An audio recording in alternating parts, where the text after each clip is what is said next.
This podcast may contain explicit language. Love is an illusion created by lawyer types. St. Elmo's Fire is next.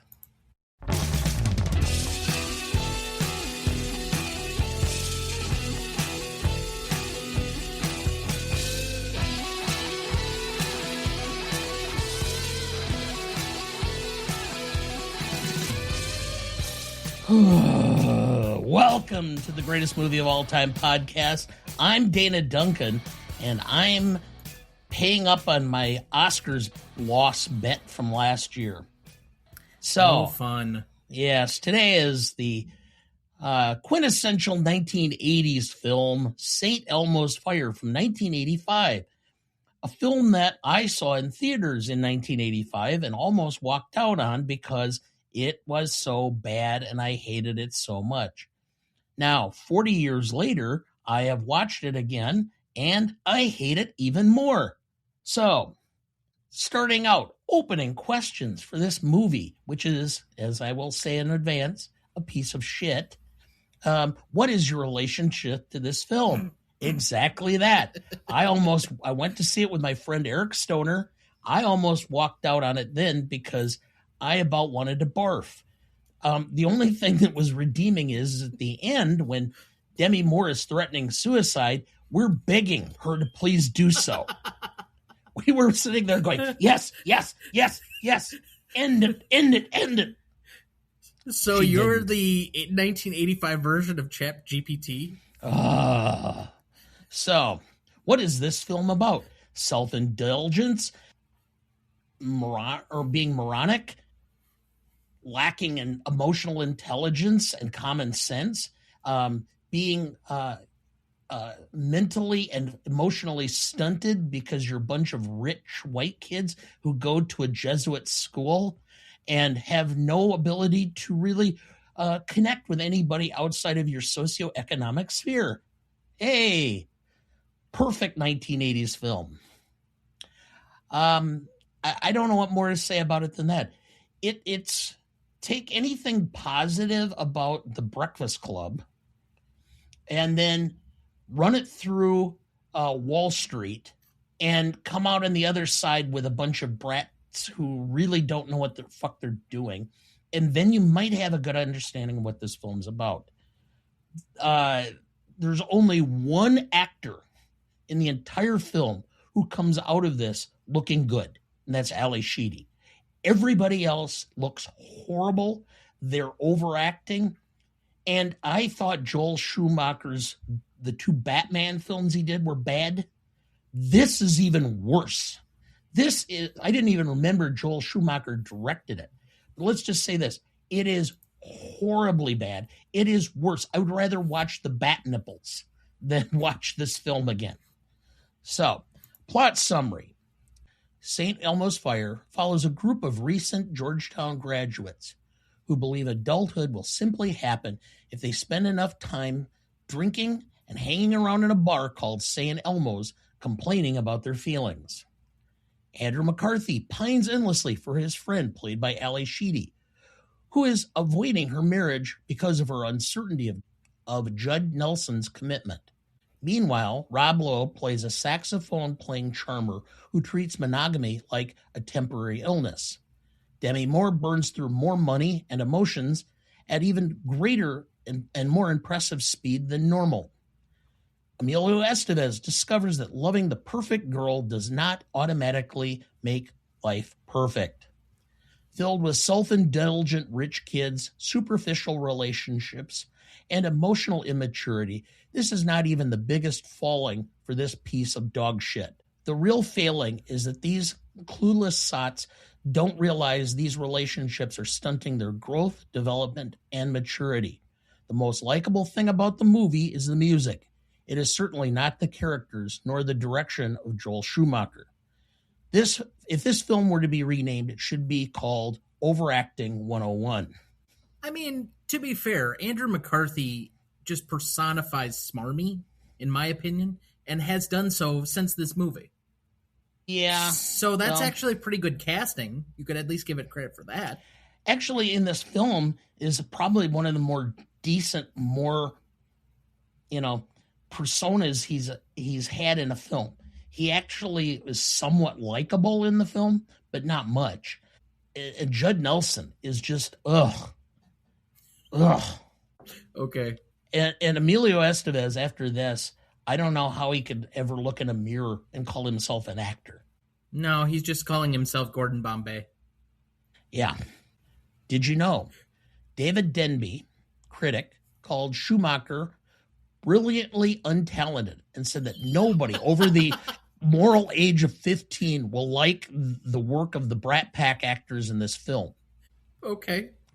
His comment, St. Elmo's Fire isn't drama, it's gossip, and particularly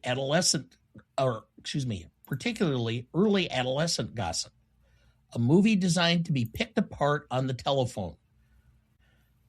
The self-important treatment of these annoying college graduates, each one a type, is like a sitcom without jokes.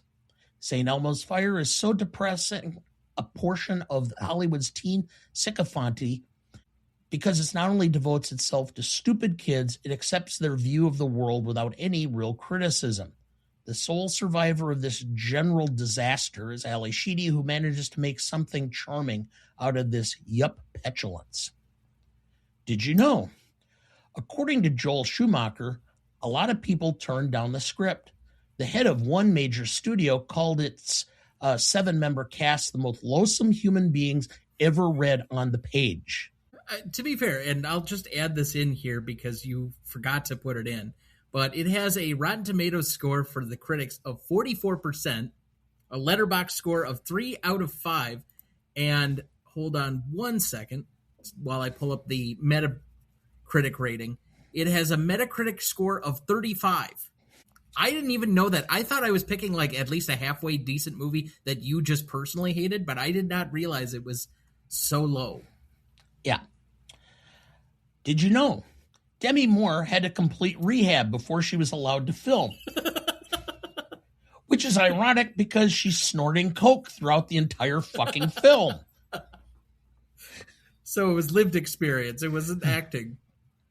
Did you know Rob Lowe won a Golden Raspberry Award for Worst Supporting Actor? You almost got a spit take there. Yep. In a 2015 retrospective review, Justin Gerber of The Consequences of Sound, an online magazine, said he was prepared to say it's the worst movie of all time with all the necessary stipulations lined up and accorded for going on to criticize the characters, plot, set, direction, and even score. Critic Joe Quinnan, in his 1980 book, Red Lobster, White Trash, and the Blue Lagoon, opined that St. Elmo's Fire was one of those movies that reminds us that the 80s were far, far worse than any of us really care to remember today. And by helping these monsters get their careers off the ground, we will be paying for our sins for decades to come. Yeah. Anyway, this category or next should be best performance, but I should almost say only performance is Ali Sheedy. So, I mean, her character's at least solid and, somewhat kind and nice and, somebody you actually liked. Everybody else was horrendous. So to come up with the best or the secondary performance, I'm going to go with Andy McDowell because Andy McDowell being superficial and kind of a jerk is at least a better character than anybody else other than Ali Sheedy. And then finally, for the most charismatic award, I'm going to give it to him because, my God, why the hell he agreed to do this film, I have no idea. Martin Balsam played the father of Mere Wingham in this film. Why? I don't know. Maybe it's because it's 1985 and he needed cash. What a lonesome or loathsome end to a career. Are you sure this was the end?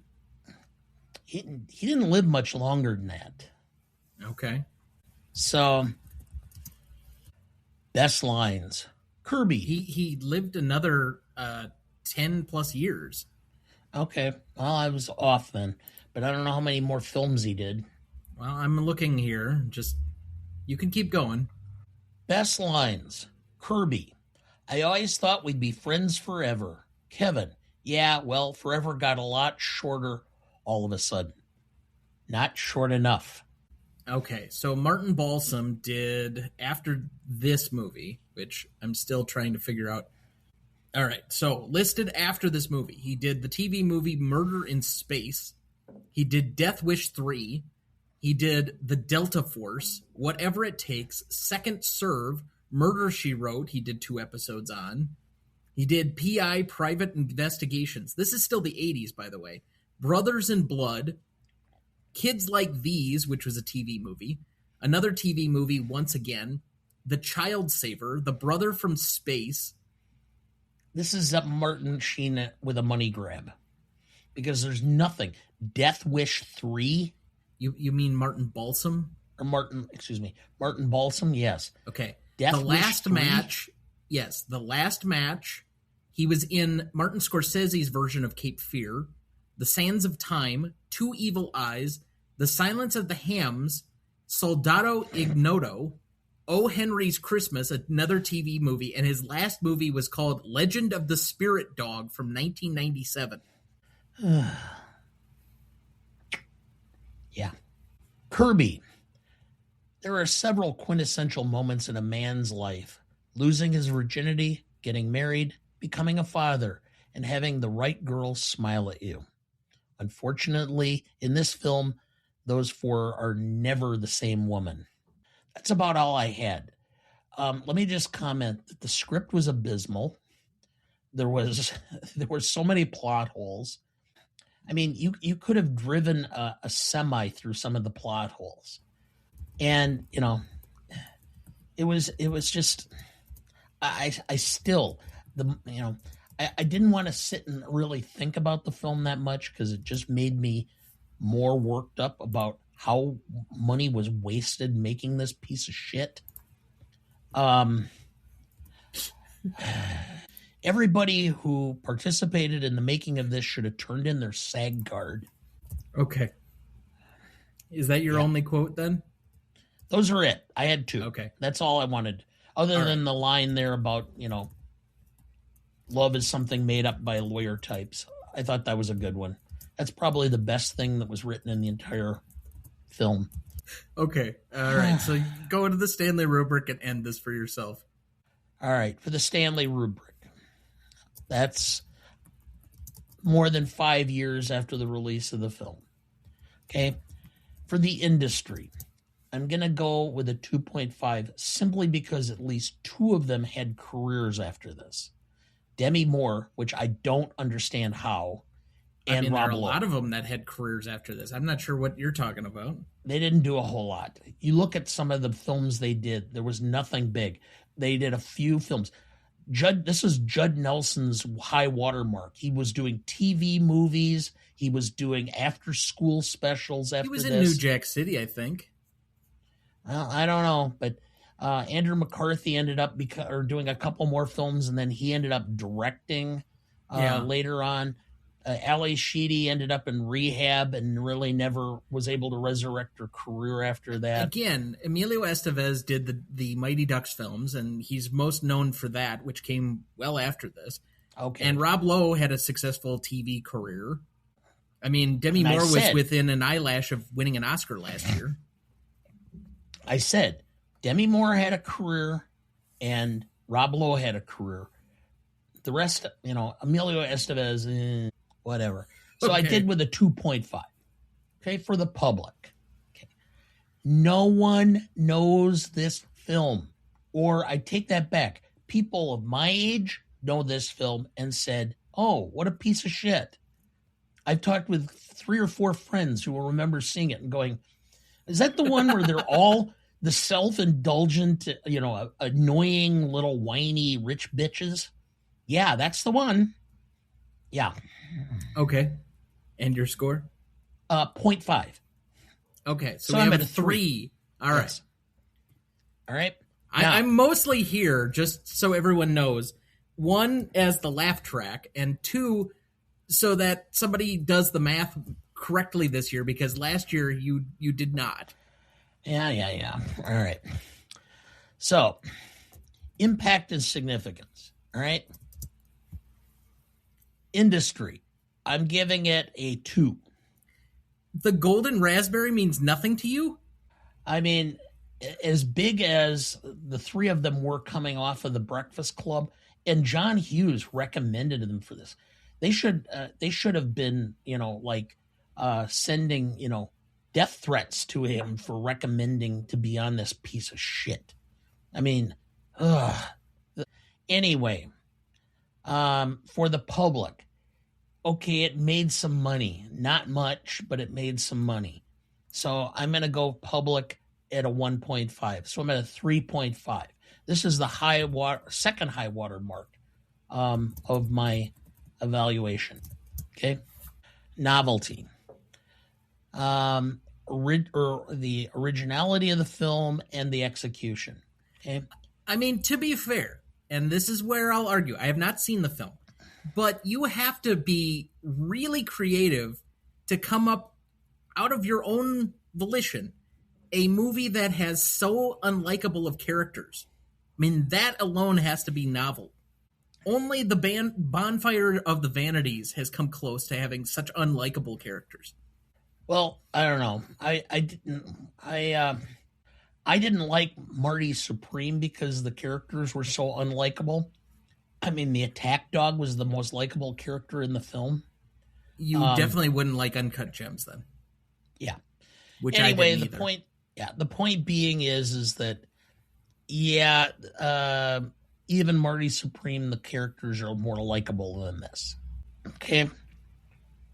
But for classicness, okay, I will give it some marks for classicness simply because it exemplifies the mid 1980s. Yeah, this is what I think turned me off. Was all of those kids that I went to college with that mom and dad, gave them a credit card and they just kind of acted wildly and spent and were, and it just pissed me off because they were blowing an opportunity to really advance or take control of their lives or to, make something of themselves outside of their families. It's good to know that even at 21 years of age that you were still a curmudgeon then. Yeah. Well, anyway. So and it only got worse when I got into law school because Wow. Shocking that would happen. One of the most serious places where they actively tried and scared the living shit out of you made you more serious? Wow. So the classicness score is as high as it is because of the following. What was your novelty score? Well, the novelty score. Originality is a 0.5. Okay. And execution is a 0.5. Okay, so you have a full 1. 1. Okay. All right. Classicness. Now, I gave this the highest score here because of some, great 80s themes that it exemplified. Cocaine use, infidelity, greed, irresponsibility, immaturity. I have a feeling that then Wall Street has to score highly for you when we cover it. So I'd give it a 4 for classicness. Okay? Ooh, a whole 4. All right. Now, rewatchability. It has been 40 years since I saw this film. I will promise you, I will watch it again in 40 years. So if I get to be 102, or I get to be 102, you can put it on the screen for me with my pablum. And go, you're drooling fruit pudding out of your mouth. Drooling, going, I mean, come on. So this gets I will definitely, when I am 75 and you are 102, be feeding you prune pudding while watching this movie. Yes. I am giving this the great score of 0. There is no chance in hell I will ever watch this film again. Unless ever. you live to 102. Unless I get to be 102. So, and to be honest, if I got to that point where I was going to watch the film, I might shoot myself to avoid it.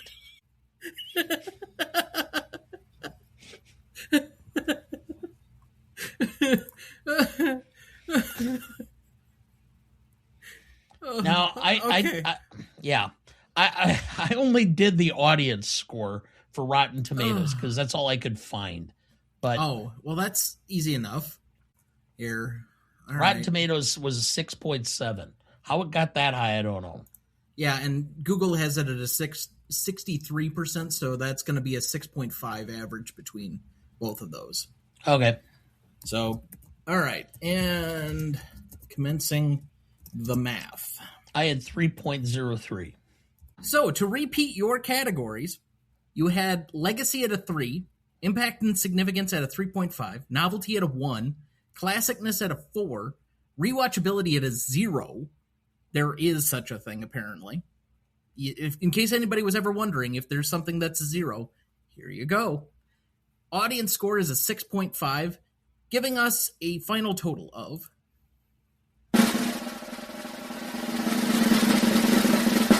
18. Ooh, yeah.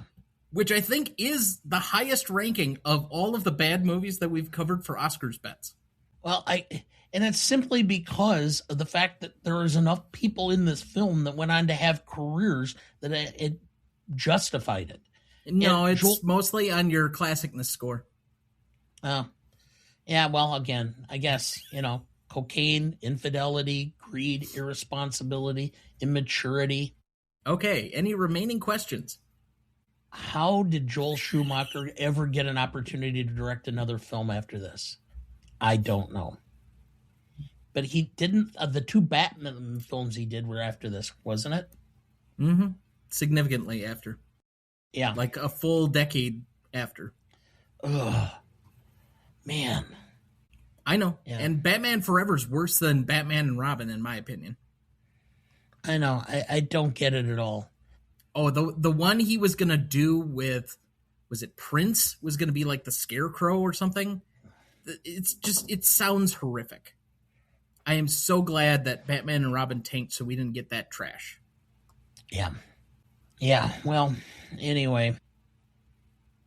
Again, how, I think there should have, if there was any award or additional award to be given to this movie, it's the agents for Rob Lowe and Demi Moore for being able to resurrect their careers after this shit. That's fair. Okay. But otherwise, final thoughts on this. Let me just say that my taste and appreciation of movies when I was 21 was spot on, as I have now matured and gotten better and broader usage, because I hated the film then. I hate it now.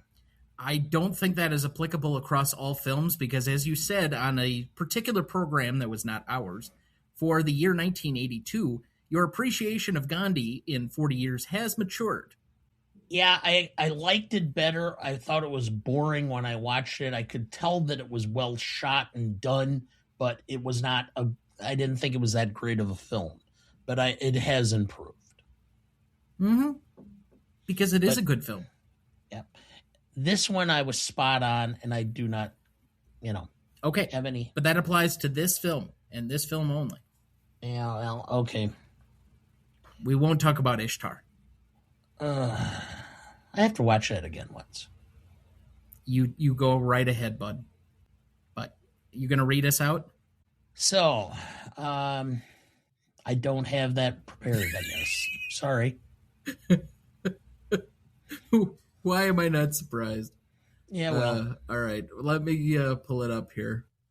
I do wish we could chat longer, but I'm having an old friend for dinner next week. Well, actually, there isn't. Well, let's do this.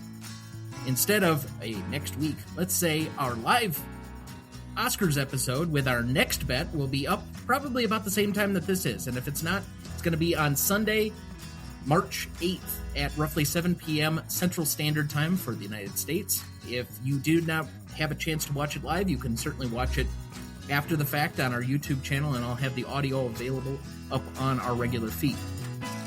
Please like, follow, rate, and review, or whatever on whichever platform you have so that more can join in our fun. You can also email the show at RonnyDuncanStudios.com or Greatest All-Time Movie Podcast at gmail.com, or find us on YouTube, Instagram, Twitter, Letterboxd, Blue Sky, Threads, or TikTok at the handle at Cheat Mode Podcast. The Greatest Movie of All Time is a production of Ronny Duncan Studios. Our show is mixed, edited, and written by Thomas Duncan. Our music is thanks to Purple Planet Music. Our technical provider is Riverside FM. Our distributor is Captivate FM.